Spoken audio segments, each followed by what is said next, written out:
A warm and friendly hello! Welcome to lovely Las Vegas for Coast to Coast Hoops with myself, Greg Hoops Peters, and now part of the VSIN family of podcasts. We got an excellent podcast for you as we're going to be joined in segment number 2 by one of our good friends, Ben Stevens. He does such great work over here at VSIN. We're going to be chatting with him about just what we've seen here in the offseason thus far, the great coaching hires that we've seen from the Big 12, the added emphasis that we are both assuming many teams will take in the transfer portal for big men, because we did see the teams that really were able to make a nice run in the NCAA tournament, make it to the Final Four, to the title game. They were teams that were very much built around great forward play, so we're going to be addressing that and just the teams that are going to be running it back a little bit more as well, and how they're not going to be capturing a lot of the headlines, but they are very much teams that you do want to be keeping your eye on. They are teams that are going to be making a nice impact for this upcoming season. And in the final segment, I'm going to give you a roundup of most of what we saw in terms of news and notes in college basketball over the last 24 hours. Here in this first segment, I do want to highlight the Big East, as we did see some big moves and an unexpected team starting to step up to the plate as well. And if you do have a question, comment, segment idea, what have you for this podcast, you have one of two ways we offer those in. First one is my Twitter/X timeline at gunit_81. Keep in mind, large ZM, they mean does not matter, so as per usual, please do send these into the timeline. And the other way is find an Apple Podcast review. If you rate this podcast 5 stars, it's very much appreciated, and then from there, you're able to fire in whatever you'd like to hear on this podcast via that 5-star review. Did see some nice impactful moves made out there in the Big East on Tuesday, as DePaul really going for it here in the transfer portal. They are now bringing in Magoon Gwath. That on top of the fact that they already lured in Kamari Holmes along with Wilson Jaquez. They're also going to be bringing in Noah Musin. I don't know if you're going to be able to expect a lot out of him. He was over at Arizona State this last season and just was really unable to get out there on the floor too much for them. He was able to average about 6 points, 2.5 assists per game, a little bit of an international man of mystery from Belgium. So that is certainly going to be a depth piece, was a part-time starter for them, but I really think the big guy is Gwath. The fact that they get him in from San Diego State, because there was a lot of teams that were going to be willing to offer a lot of NIL to him. A true 7-footer that last season, he was shooting 43.5% from 3. His shot blocking was a little bit down from where it was his freshman year, but still blocking half per contest, 9 points per game. Really good versatility there. He's going to be pairing up with, as well, Holmes, who was a 19-plus point per game scorer over at Wofford, Wilson Jaquez, a 7-footer from Fresno State. DePaul, all of a sudden, it appears as though they're very much in terms of just trying to be able to have a big college basketball presence and a great program here moving forward. I love to be able to see that, and you are noticing a lot of these Big East schools have really been swinging for the fences here in the offseason. We saw all that Providence was able to do, bringing Brian Hodgson. Creighton, they've been able to make some nice moves. It's going to be interesting to see how Alan Huss is going to be able to do over at that program. They've already brought in some nice pieces. They brought in Wes Enos and BJ Turn-It-Up Davis on Tuesday. And for BJ Davis, that's another guy that comes on over from San Diego State. Enos, he's a guy that was playing for Hodgson last season, so he very much knows the format, and he knows exactly what he's going to be diving into. Last year, 16.5 points on 35% three-point shooting, as a little bit of a non-D1 transfer for BJ Turn-It-Up Davis over at San Diego State. He was averaging about 11 points, shooting 37.5% from 3. And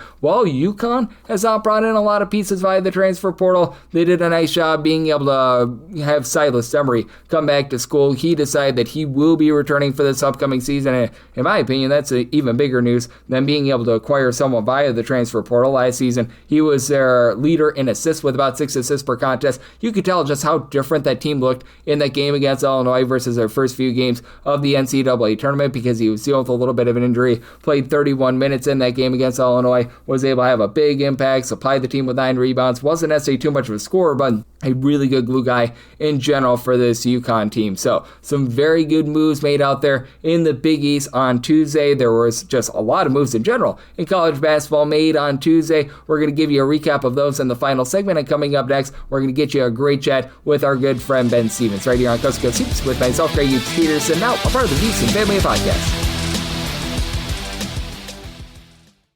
Side edge this college basketball season? Well, VSIN experts use CBB Analytics, the most comprehensive college basketball analytics platform in the world. See injury impact, on and off data, clutch time performance metrics, first versus second half splits, and so much more. Utilize the promo code of VSIN, that is VSIN, to get $30 off and find your betting edge over at cbbanalytics.com. That is cbbanalytics, all one word.com. For anyone that is new to VSIN, well, I wish you a friendly hello. This is an attention to anyone that is new to VSIN because you're able to get some free stuff with our daily newsletter. It's a great way to catch up on everything that's happening in the sports betting world. It's delivered straight to your inbox every single morning. VSIN's newsletter offers picks, data, strategies for the day's betting menu, and so much more. Sign up for free today over at VSIN.com/newsletter. That's VSIN.com/newsletter, and start receiving your free newsletter tomorrow morning. That is VSIN.com/newsletter. Stay ahead of the game and bet smarter with VSIN. We're back here in lovely Las Vegas for Coast to Coast Hoops with myself, Greg Peters, and now part of the VSIN family of podcasts. Always a pleasure to be joined by this man as Ben Stevens. He does such amazing work here at VSIN. He does so many of our live betting shows during the weekend. When it comes to the time when a lot of people take vacation, becomes our five-tool utility player all across the network. Does a great job looking at a bit of everything. College basketball, college football, his main fortes, but I know that he's doing a great job looking at all that we're getting live in terms of the NBA playoffs and so much more. And you're able to follow him on the old Twitter/X at Ben Scott Stevens altogether. And Ben, it's great to get you aboard. Thank you. Greg, as always, man, it is a pleasure to break it down with you, talking some early college basketball off-season moves. We're just over a week away from the national championship game that ended the college hoop season.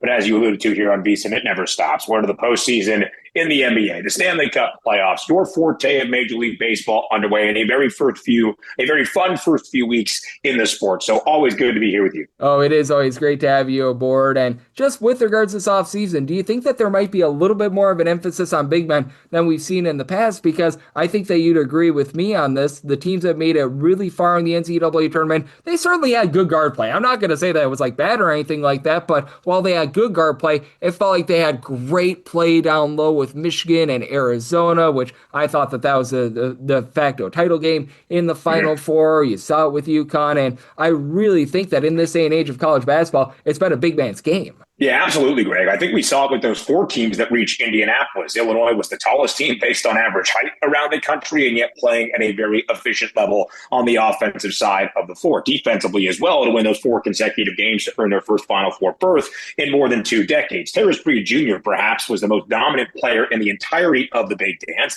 leading Connecticut, of course, to a national championship game appearance for a third time in 4 years. And on the other side, Greg, it's two teams that we were infatuated with all year long. It might not have been the game that we dreamed of, the Final Four matchup of the decade that at least it seemed it would be metrically, analytically, and on paper between the Wildcats and the Maize and Blue. But again, we know what those two teams did so well. We know their physicality and their presence in the interior, and of course resulting in a national championship for Michigan for the first time since 1989. I think that is going to be a priority. We have already seen that be a priority. Transfer number 1 for the reigning national champs, Dusty May and his Wolverines, J.P. Estrella, the big man from Tennessee that is a great rim defender, but also can run and get up and down the floor. Some of that efficiency that we are seeing at the highest levels of the sport that has really proliferated, I think why the tournaments have been a little bit more chalky in the previous few years than in years past for a tournament defined by its madness. I think we're going to see that all throughout this offseason. Greg, there's a team that did not reach the Final Four that I had in my bracket showing up to Indianapolis out of the South region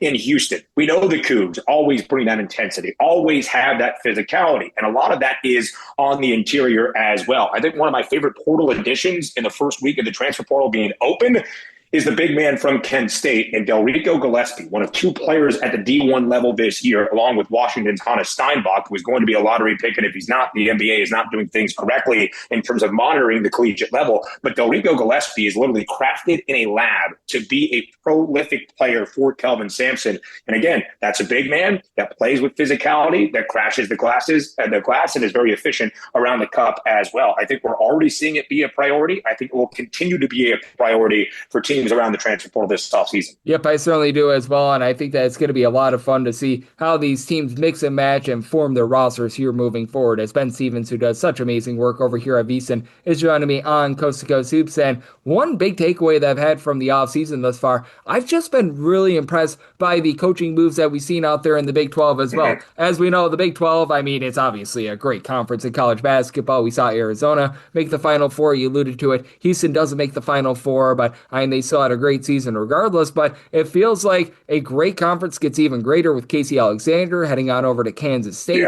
Arizona State bringing in Randy Bennett, and then I absolutely love the fact that Jerry Calhoun goes to Cincinnati. And I feel like for a Big 12 conference that, I mean, they were able to get plenty of teams into the NCAA tournament last year, I feel like the depth might be even better for this upcoming season. This is a Belmont team, Greg, that ranks around a lot of what Casey Alexander built in teams before him that really kind of rivals the likes of the Gonzaga, of Kansas, of teams that have consistently won at least 20 games the last 10, 15 plus full seasons of college basketball. That is what Casey Alexander has done. Now, Belmont was the favorite to win the Missouri Valley Conference this year. Of course, they were upset by Northern Iowa in their first game, but we saw the Bruins all season long play with one of the most efficient offenses in the sport, efficient in terms of how they shoot the three, efficient of what they look like offensively. I think that was an awesome hire by K-State to bring in Casey Alexander. You mentioned Jared Calhoun going back to his alma mater at Cincinnati to revitalize that basketball program. A little bit of a run at the end for Wes Miller and his Bearcats. There's a lot of talent. Of course, Jizzle James transfers out. He's going to Charlotte, but I really like what the Big 12 is bringing in.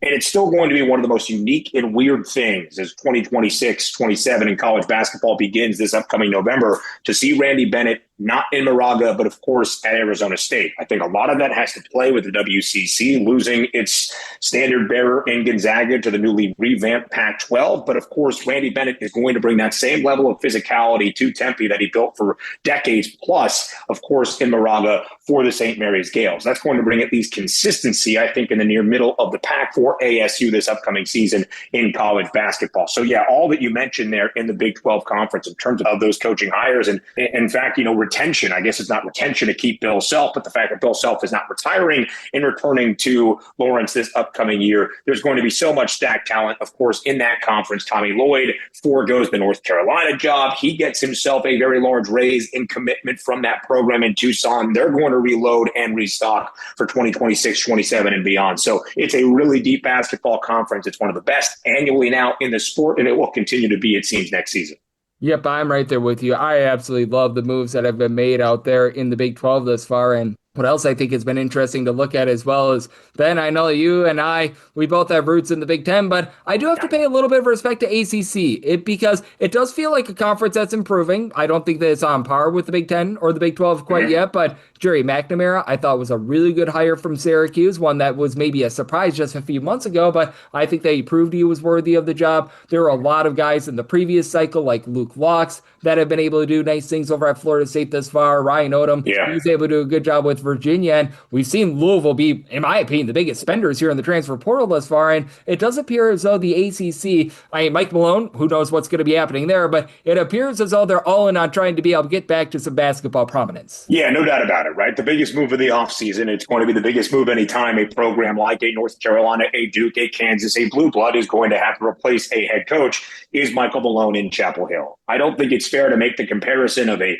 head coach moving from the professional levels where he had a lot of success to the collegiate level where he doesn't really have any head coaching experience, at least for what UNC did with Bill Belichick in football and the disaster that 2025 was. Michael Malone is a proven offensive mind and a proven winner who actually got his coaching start under Greg Kampe at Oakland back in the mid-'80s. He has been an assistant coach at the collegiate level, and you do wonder, Greg, where things are right now in terms of NIL and the transfer portal, where you basically have your own roster construction, your own front office arm, a GM in many of these spots to go out there and recruit. The coach can kind of focus on some of the things more so they would do professionally. That, of course, is a really big bridge to fill when you make any move from collegiate to pro or vice versa. We'll see how it works for North Carolina. I'm not necessarily sold, but I also do not hate the move for the Heels this upcoming season. But there's a lot to love about the ACC entering next year. Of course, the ACC has fallen short, at least by its standards as a basketball powerhouse outside of Duke, for really doing a lot of great things in the NCAA tournament the last 2 to 3 years.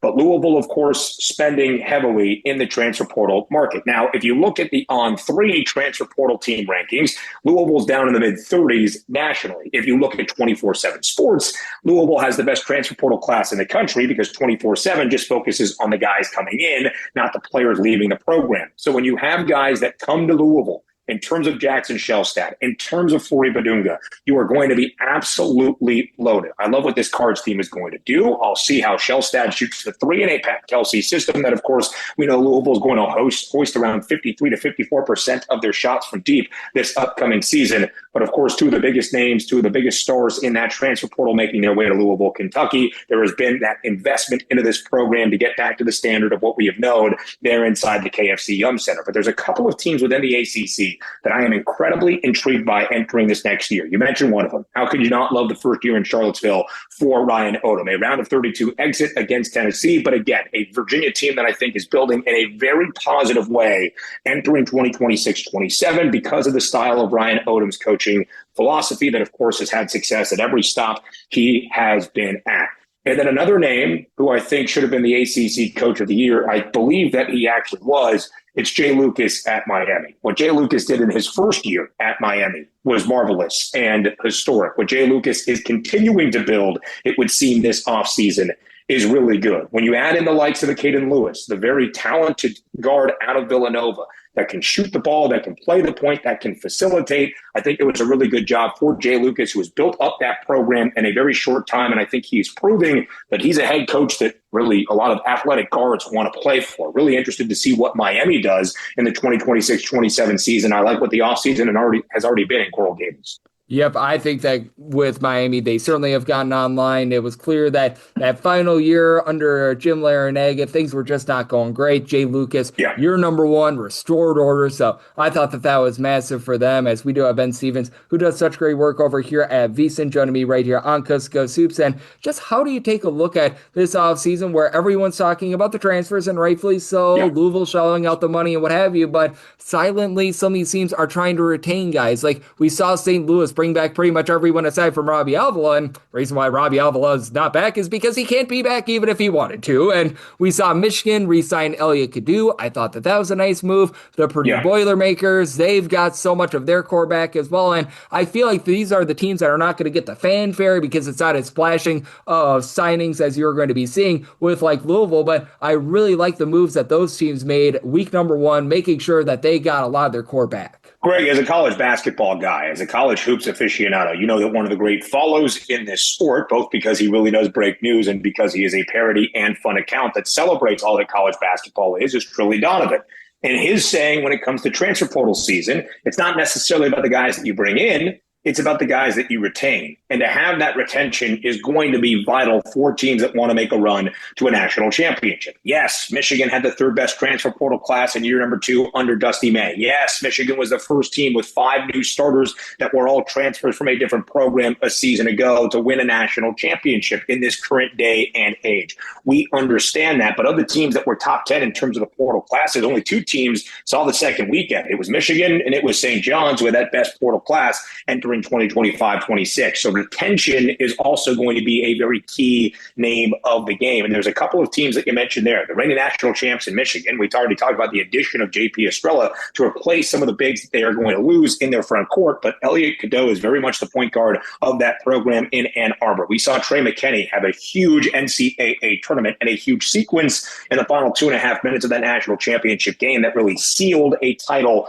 for the Maize and Blue. They're back in Ann Arbor. Things will look very different in West Lafayette in terms of not having Braden Smith, Trey Kaufman, Ren, and Fletcher Lawyer, but there's a lot that is going to come back as well. And know the name Omer Meyer, the point guard from Israel, that really was Braden Smith's backup this year. He is going to emerge in a big way. And a guy that is not necessarily transferring as we speak, but had already kind of declared his transfer intention after sitting out a year, one of the studs from the Ivy League, the Ivy League Player of the Year, I believe, in 2023-24, or if not 24-25, out of Princeton, that being Caden Pierce. Purdue is going to be locked and loaded. We talked about Illinois earlier. We expect a lot of the Balkan boys to be back. David Mirkovic, the Ivasic brothers. I expect them to retain everything there in Champaign. That's going to be a really key name of the game, Greg, is when you look around the landscape in college basketball, not just who are you adding. If you have to be overly active in the transfer portal, it often means you had a glaring weakness, a glaring issue from a year ago. Who are you also retaining from really talented rosters?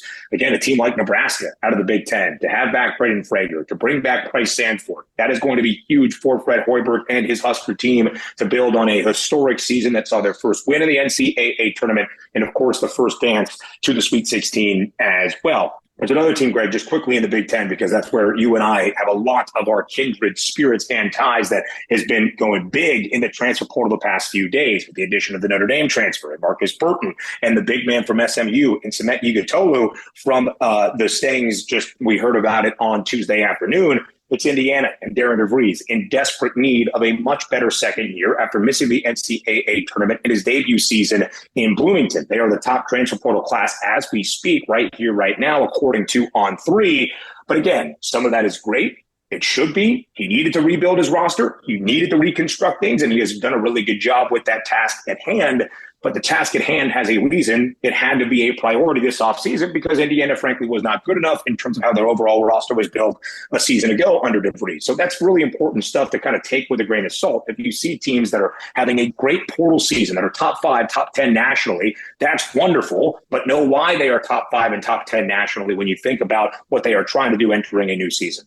Yep, I'm right there with you. I think that that's so good to take a look at, and I feel like you don't want to be one of the two extremes. Like with Marquette signing absolutely nobody whatsoever in the transfer portal, they need to realize it's not a crime. You can sign someone in the transfer portal, a guy, Tyler Kolek, that worked out quite well for them, and they haven't signed anyone ever since then. And then when you're Kansas State trying to sign everyone in the transfer portal like they did the last few seasons, that's not great either. And Ben, I want to ask you this as well, because we talked about the great hires out there in the Big 12. Has there been just a coaching move or two that you feel like is going under the radar that you really like and you feel like isn't getting the fanfare that it deserves? You know, you mentioned Jerry McNamara at my alma mater, Syracuse basketball. I am very privileged, Greg, very lucky, very grateful to be one of the only graduating class in the history of SU that saw 2 Final Fours in our 4-year span. My freshman year and my senior year, of course, that was under the legend that is Jim Boeheim when G-Mac was on the staff. I was a little bit skeptical at first, just because I wanted Syracuse to do something new. I wanted them to break away from the Boeheim coaching tree. I wanted them to target a guy like a Brian Hodgson, like a Josh Schertz, what Hodgson is doing at Providence, by the way, both rebuilding that program already in Friartown. They're going to be formidable, I think, in the Big East this upcoming season. I really like what Jerry McNamara brings, the enthusiasm he brings to Syracuse. We need that program to finally be something of worth back in Central New York. And I like some of the additions, Gavin Doty following him from Siena, but also keeping guys like Keon Anthony, who I think is going to be really good. Of course, Carmelo's son, who played and won a national championship with Jerry McNamara back in 2003. There's a guy that I think not from a hire, because again, Greg, sometimes it's not the guys you bring in, it's the guys that you keep. Really keep an eye on what Josh Schertz is doing at St. Louis. Josh Schertz is trying to make St. Louis the Gonzaga of the Midwest. It will be a comparison that we hear for SLU if after 29 wins, a program best a season ago, the Billikens continue to do that, and they have retained Josh Schertz in terms of giving him that investment, in terms of giving him that contract extension to be a formidable side consistently, yearly in the A-10. And you mentioned all the returning production. Robbie Avila, the only guy really that's not going to be back for this Bills side, but everybody else on that team, there were 6 players that were eligible to return that played at least 40% of the minutes for SLU in 2025-26. 5 of those 6 guys are coming back to St. Louis. They are going to be a wagon, I think, not just in the A-10, but I think a team, Greg, that should be ranked in the preseason poll by the time we get that late next October, early November, and a team that really should be top 15, top 20 all season long. Yep, I'm right there with you. I think that those were some great moves, and so glad that you, much like myself, gave a shout out to SLU with the fact Yep. that they bring back so many of those guys from a season ago because everyone highlighted Robbie Avila. If you watch that team, you knew that there were 7 or 8 guys that were just so good in that rotation, and a man that is one of the aces in our rotation here at VSiN. That'd be you, Ben. You do such great work on so many different fronts, so let the good people at home know what's all on tap for you and how people can follow along on social media and other platforms. At Ben Scott Stevens on Twitter, always having fun throughout the offseason in college sports, where most of my focus and expertise, as Greg said, lies there. But of course, we'll keep it rolling on Live Bet Saturday. Excited, Greg, Live Bet Saturday and Live Bet Sunday, I should say. Excited to really kind of have the NBA postseason, Stanley Cup playoffs starting, some golf mixed in, of course, following the major championship debut of the Masters. What a sensational tournament that was. And any time when we're on from 3 to 6 p.m. Eastern on both Saturday and Sunday, you're going to get a slew of baseball coverage throughout the weekend. And baseball is one of my favorite sports to have those live wagering opportunities. So Live Bet Saturday, Live Bet Sunday right here on VSiN, 3 to 6 p.m. Eastern time each and every weekend. It's going to be a blast. Oh, it is going to be a blast. Ben does such a great job with all those shows. He does such a great job following college football, college basketball, and so much more. So great to be able to get Ben aboard. A big thanks to Ben for joining me on Coast to Coast Seeps, now part of the VSiN Family Podcast. Coming up next, I'm going to get you guys a recap and just sort of a roundup of the news and notes we saw in college basketball on Tuesday.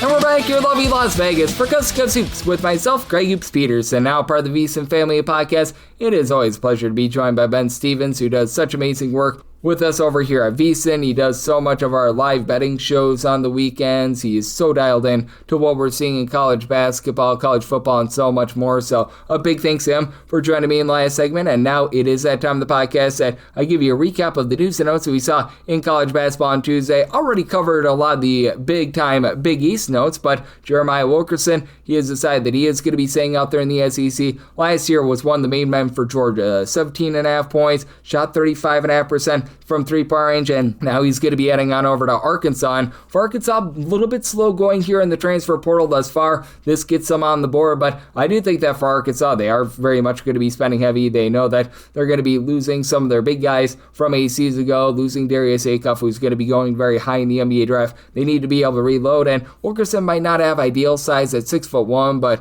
being able to bring in a guy like this, I think is going to be very big for them, and I think that he's going to be able to fit that system quite well. Good versatility. He's able to dole it out a little bit, shoot it well from three, and they also landed Cooper Bowser from Furman. Now, the one big thing for Arkansas this past season was that they weren't necessarily amazing on the glass. Being able to land a guy like a Bowser who's able to give you 14 points, 6 boards, was 6'11" for a Furman team that, hey, they did give a nice scare to UConn in the NCAA tournament this past season. I don't know if he's going to be playing Mondo minutes, but it's very clear that this Arkansas team did need to get a little bit bigger. They were able to do so with this pickup, so I do commend them for that, and I do think that it was a very good day for Arkansas in general. It was very rock solid for this school being able to land a late portal ad on Tuesday, because I highlighted most of the Big East news that we saw on Tuesday in the first segment, but I did not get to this one. Devin Vanderpool, he was very good over at Florida Atlantic this past season. Recognize that he dealt with a little bit of injury towards the back half of the season, but this guy, he was averaging about 16 points per contest, 2.5 assists, shot 35% from three-point range, and I think that he's going to be a really good fit over there at Providence. As we know, Providence turning over a new leaf with Brian Hodgson. He's able to run the floor at 6'4". He's got relatively good versatility in terms of guarding multiple positions. He was able to generate a steal and a half per contest. He knows a little bit about the Hodgson system because they were both out there in the great state of Florida as well. So that's going to be helpful, and I do think that this is a really good pickup for them. So absolutely love what Providence is doing right now and the way that they've been able to build themselves up here in the offseason. I love what these guys are doing as well. You've got Corey Adnott heading on over to Houston. I know that our good friend Ben Stevens mentioned them in the last segment because they're picking up Delrecco Gillespie and Dedon Thomas. This is now transfer pickup number 3 for them because they're going to be losing Kingston Flemings. You have to imagine Miles Uzan, all those guys in the backcourt are gone. And while Corey Adnott comes from a system in which the defense and the low post play was not necessarily great, they're not going to need that from him. He is a little bit of a ball hawk. He is able to give you about 1.8 steals per game, 20.5 points per game over at Fort Wayne. This past year shot 36% from three-point range.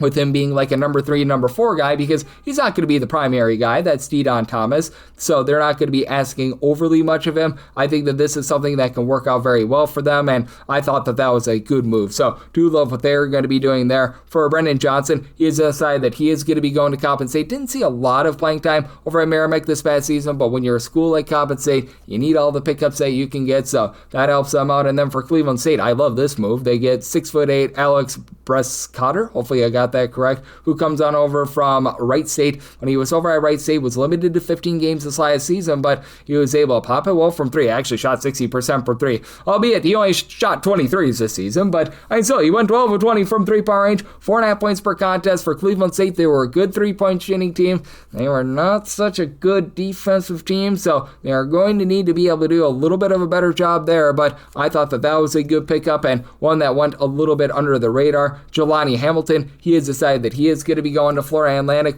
We give our ode to Lane Kiffin, go Owls, and I think that he's going to be able to go out there and make a nice impact. When he was on the floor versus off the floor for Georgia State, his presence was very much felt. He was averaging a team-best 18 points per game, 2 steals, 4.5 boards, shot 34% from 3 as a 6'5", a little bit of a do-it-all sort of guy. First guy that Florida Atlantic picks up, and after losing Devin Vanterpool, they needed to pick up something big. That's a good place to be able to start. Drake Kindle, he was over at Wichita State this past season. He was averaging about 6 points per game, shot in the mid-30s from 3-point range. He has decided that he is going to be heading on over to Drake, and for Drake, obviously, it was a little bit of a, shall we say, adventurous season number 1 for Coach Henderson out there, but I do think that they're going to be able to find it a little bit more here in the year number 2. They're going to need to pick up a few more guys because right now he's the lone guy that they've added here in the transfer portal, but still, I thought that that was a nice pickup, and I think that he's going to be able to fit the system well. For William and Mary, America's favorite tag team, they are now going to be bringing in Trayvon Blossomgame from Idaho. He was a part of that NCAA tournament team this past season, and I just felt like he didn't necessarily get great minutes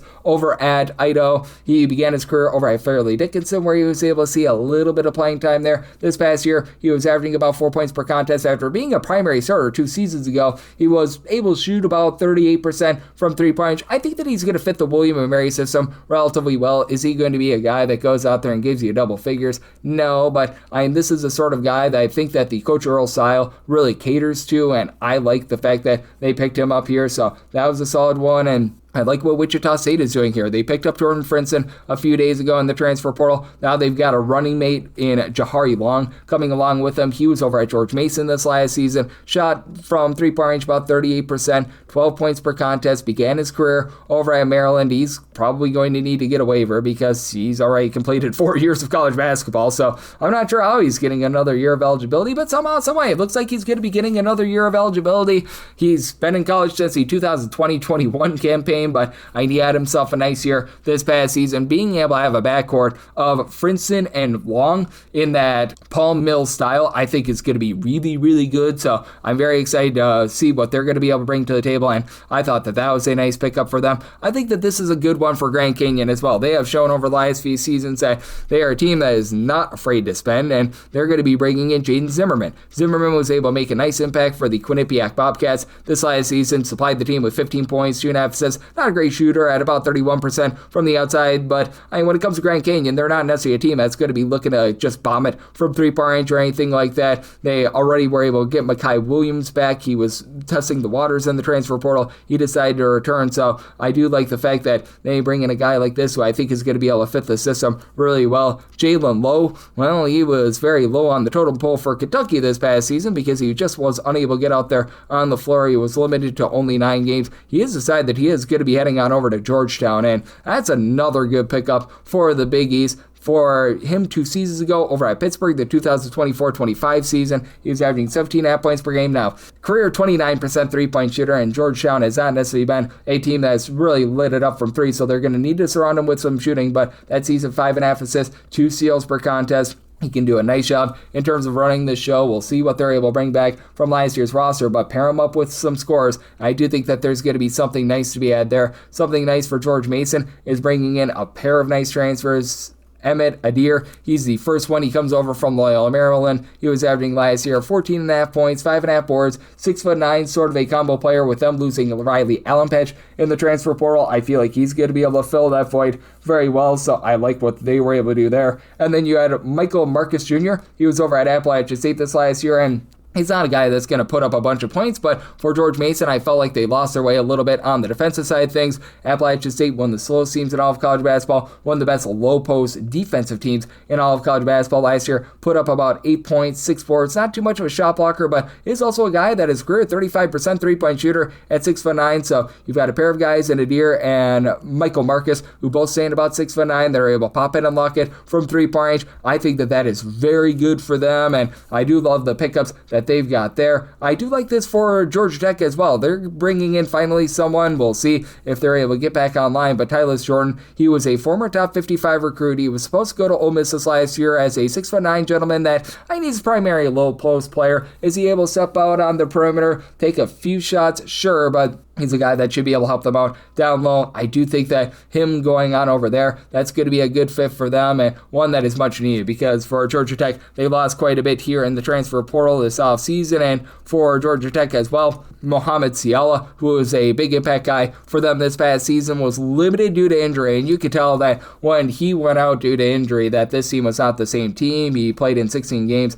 was averaging about 9.5 points, 7 rebounds per game, a top 50 recruit. He has decided that he is going to be going to West Virginia. And how about West Virginia getting it right here in the transfer portal? They already brought in Finley Bizjack and Javion Buchanan earlier in the week. Now they bring in Siala, who's really going to be able to fortify things down low. Like last year, they were relying upon Harlan Obiana, who was fine down low, but Siala is a much better form of that. I really like this pickup for them, so they did a solid job being able to land him in the portal, and I like the way that West Virginia is coming together. I have to like the way that things are coming together as well for Weber State. They now add a trio of guys. Aaron Boom Boom Powell, he was playing over at Rice 2 seasons ago, was unable to get out there on the floor last year, but was a guy that was able to average about 2.5 points per game, had spent a little bit of time at the non-D1 ranks where he was able to put up some better numbers, so we'll see what he's able to do. And then you got Sir Marius Jones, who was over at New Mexico this last season, and Mason Abaden. They both come in from the Mountain West. From Abaden, he was over at UNLV this past season, a guy that at 6'6", I got to see him a little bit in high school because he was over at Coronado High School. He's a guy that has some versatility. He's able to pop it from three, not going to be too much of a facilitator, but he's going to help out an offense that was pretty solid with their three-point shooting this past season.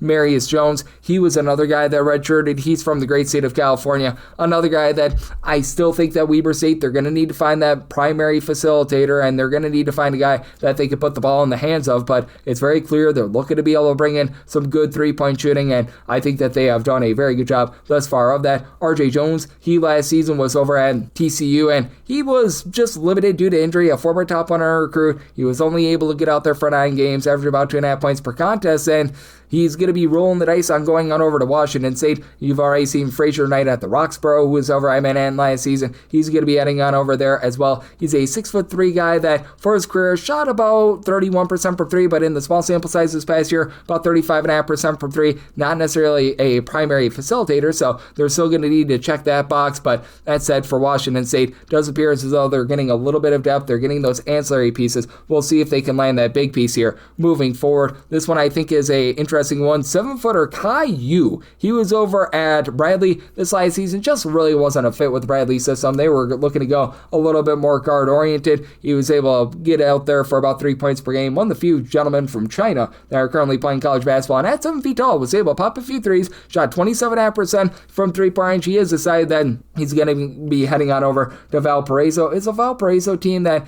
they didn't turn the ball over, but there wasn't necessarily a whole heck of a lot of pizzazz with them or anything like that. Being able to bring in like a guy like this, I think is going to be able to help them out quite a bit, and I do like the pickup there for KJ Lewis. He was a nice player this past season over at Georgetown. He was able to put in there 15 points per game. He only shot about 30.5% from three. Began his career over at Arizona, threw in there 2 steals per contest, was a big part of the fulcrum of what that team was this last season. He's decided that he is going to be going to USC. I feel like these are more of the guys that USC needs. They've already got Rodney Rice coming back into the fold with Louis he's going to be able to guard multiple positions at about 6'4", 6'5". So I do think that this is going to be a solid gift for them, and I do think that he's going to be able to fit that system. Gabe Cupps, he just was unable to really see a lot of minutes at Ohio State or Indiana. I believe that he had a stat of having more fouls and points over the last few seasons, and he has decided that he's going to be going to Illinois, Chicago, UIC. He's a former top 150 recruit that is able to have some handles. He's got a bit of upside to him. With UIC, we've seen Rob Hassan do a really good job with this program over the last few years, so I do think that there's something brewing over there.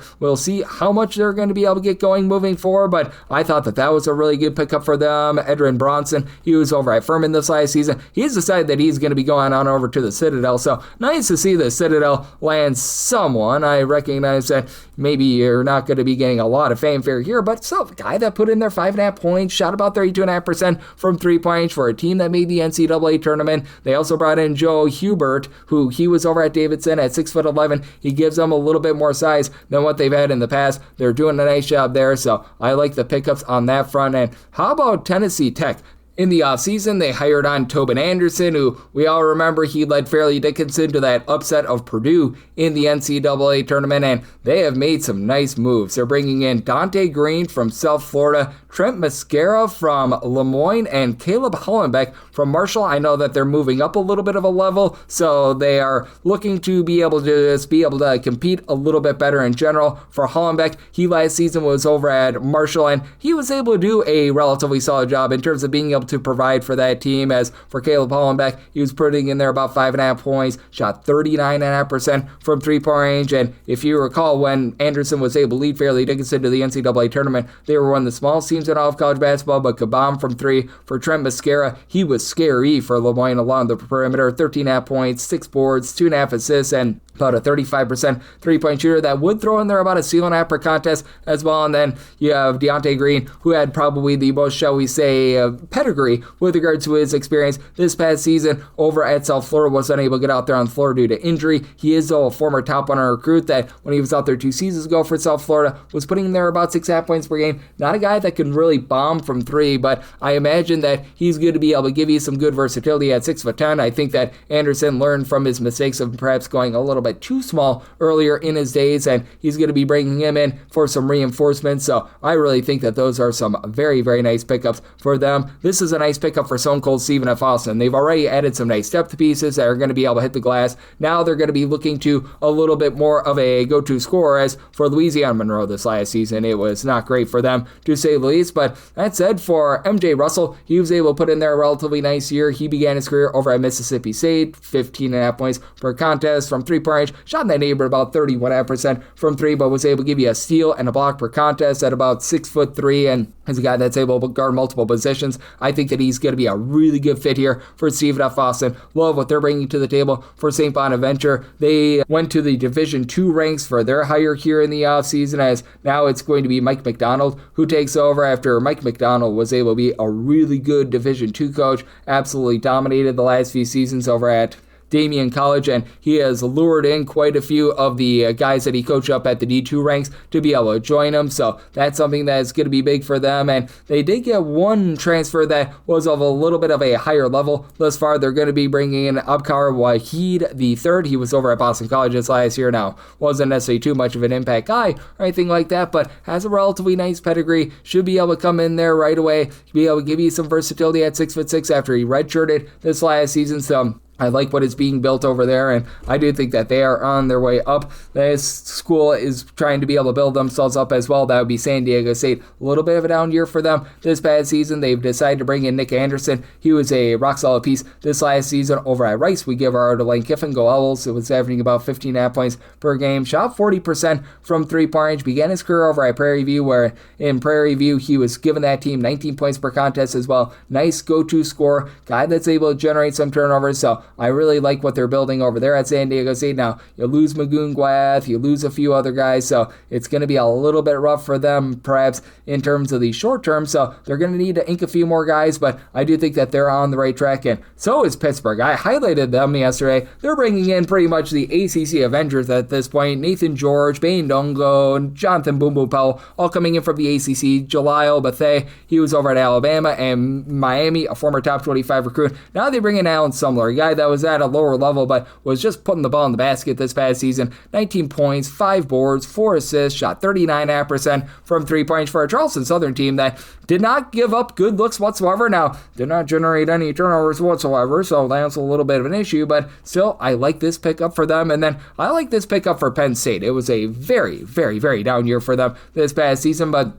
I do think that being able to add a guy like a Brant Byers, who he knows how to win. He was over at Miami of Ohio last year. He was one of their primary scorers, 14 points, shoots 39% from 3. Bringing him into Penn State, he's going to pair up with Jay Rogers, who was a nice facilitator over at Central Connecticut. Good place to start for Mike Rhodes after this last year was a little bit less than savory. I don't know if they're going to be able to get back to when they were like in the top 10 about like 5 or 6 years ago, but that said, this is a good starting place for them, and I do think that things are looking up for them. Anthony Robinson, he was this last year over at Xavier at 6'10", just didn't see a lot of minutes, 2.5 points, 2.5 rebounds per game, and he's decided to go elsewhere. He's going to be heading on over to Pepperdine. For Pepperdine, it's been a rough last few seasons for them. We'll see if Dave Schilling and company are able to get things back online. And then if you're looking at another former WCC school, they were in there last year, bringing in Dennis Evans for Oregon State, I think is big. They've clearly went big here in the offseason. Xavier and Stanton is a former top 50 recruit of BYU that just couldn't get out there this past season. You bring in Deshaun Gorey from Fresno State. Now you bring in Dennis Evans, who, he was another top 50 recruit, just has not been able to see the floor in his career, wasn't able to see the floor over at Louisville, has had just off and on injuries throughout his career, but the upside is there. It's very clear that Oregon State is going to be swinging for the fences. They're either going to strike out or they're going to hit a home run. It's probably not going to be somewhere in between, but the fact that they are actually going for it is something that I can commend, and I think that it's the right way to be going about things. And then Kashy Knott, he was a nice do-it-all player over at Sam Houston State this last season. He's decided that he is going to be going to Oklahoma State. I think that this is a really nice pickup for the Cowboys. Wasn't necessarily like a lightning rod score or anything like that, 10.8 points per game. At 6'3", though, he got his nose dirty. 8 boards, 2 steals, shot about 38.5% from 3-point range. I think that he's just going to be able to fit that Steve Lutz style in general. I think that they did a nice job identifying a guy that just fits their needs in general, and I think that they're going to be able to build something here. And then you've got some versatile big men that were able to put in there some nice scoring that are going to be heading to the, shall we say, Midwest, as you've got Logan Duncombe. He last season was able to supply about 18.5 points, 9 boards per contest, a former top 100 recruit of Indiana. He's decided that he's going back to Indiana. He's going to be playing for Notre Dame. Notre Dame was really good on the defensive glass with Carson Tout this last season. I have to think that he's going to be able to fill that void. He's a much better scorer than Tout as well, so they get an upgrade there. And then Jack Karzinski, he's going to be heading to Northwestern. Not a guy that's going to give you a ton of boards at 6'7", but guy put in there 21.5 points on 41.5% 3-point shooting for Northwestern. It was a case where I'd say Nick Martinelli, he just didn't have any help this last season, so they're going to need to spread the wealth a little bit. That's their first signing here of the offseason, but I think that that's a really nice place to start, and I do think that that's going to be able to help them out quite a bit. You saw a pair of guys head on over to New Mexico as well. Hudson Mays, he was playing over at UC San Diego this last season, so the Eric Olin tree, it is very strong here with this one for Mays. Unfortunately did not play under Olin at any point versus UC San Diego because he arrived there last year, but I knew he was a nice impact guy at 6'5", 11.5 points, shot 35.5% from 3-point range. I think that that is going to be a seamless fit, as it was a recruit job from Olin to start with. And then Imran Suljanovic, hopefully I got that correct, 6'7" combo player that comes over from Austria. He was over on the roster of St. John's this last year, was unable to get out there on the floor. A little bit of an international man of mystery, a guy that's able to guard multiple positions. He's heading on over to New Mexico as well, so I feel like the Lobos were able to get a pair of really nice pickups there, and I do think that they're doing a good job in terms of navigating the transfer portal right now, and I feel like this school is as well. You've got Hofstra bringing in Tanner Thomas. They're already bringing in the 7-footer and Emmanuel Zugaloff, who was over at Youngstown State this last season, and for Tanner Thomas, missed the entirety of this past season due to injury. When we last saw him 2 years ago over at Sacred Heart, 14.5 points per game, shot 37.5% from 3. At 6'6", he's a career 36.5% 3-point shooter that's able to supply about 5 rebounds per game. He helps out Hofstra with regards to their 3-point shooting. He's able to be strong down low for them. This is a move that just makes all the sense in the world. It's a really good fit, so I think that they did a great job in terms of being able to identify that one. And a school that identified that they needed to bring in a lot of guys via the transfer portal is Kansas State. I believe that they're up to either 7 or 8 guys in the transfer portal, because now they're going to be bringing in Matthew Gould and they're going to bring in Isaiah Abram as well. Abram saw a few more minutes this past season out of the 2 guys as he was over at Georgetown this last season, and not to say that he was like some sort of a game breaker for Georgetown or anything like that, but I think he was able to be relatively solid, about 5 points, 3 boards, and he's a former top 100 recruit, so he should be able to help just up the overall depth of this team. And it's very clear that for Kansas State, they're not going to have that one feature guy. They're very much going to be relying upon a whole is greater than sum of its parts sort of approach. And Abrams shot about 33% from 3-point ranges last season. And then for Gillel, he's going to be coming in after he was just really unable to see any minutes whatsoever this past season. But he's a guy that I do think has a little bit of upside coming over from LSU as a 6'11", little bit of a big man. He's going to be able to help them clog things up a little bit more down low. So I think that that's a pretty good pickup. And I like this one for Kennesaw State. We give our O to Lane Kiffin go Owls as they were able to get CJ Beaumont yesterday, who was a rock solid 3-point shooter over at Sam Houston State. Now they can pair him up with Jacoby Hill, who last season was over at Jacksonville State, 35.5% 3-point shooter, 10 points, 4 boards, part of a Jacksonville State team that they play slow and controlled. So this is going to be a little bit of a culture shock for him in terms of the tempo, but I think that the overall skill set is there. I think that he's going to be able to pick up on the system, and I do think that this is going to be one that very much works out for them. So I like what they did there. And then you had Arcaden Lewis. He was this last season over at Villanova, and he was one of the main men for them towards the back half of the season this last year. For Lewis, supplied the team with 12 points, 5.5 assists. Not a guy that's going to light it up from 3, but he has decided that he's going to be going to Miami. They already brought in Samatu Surreal, who is a great shot blocker over at Georgia. So, I mean, it's very clear that they're going to be staying true to their identity. They're going to be staying true to what made them so successful last year. That's what you like to see. And this podcast is successful because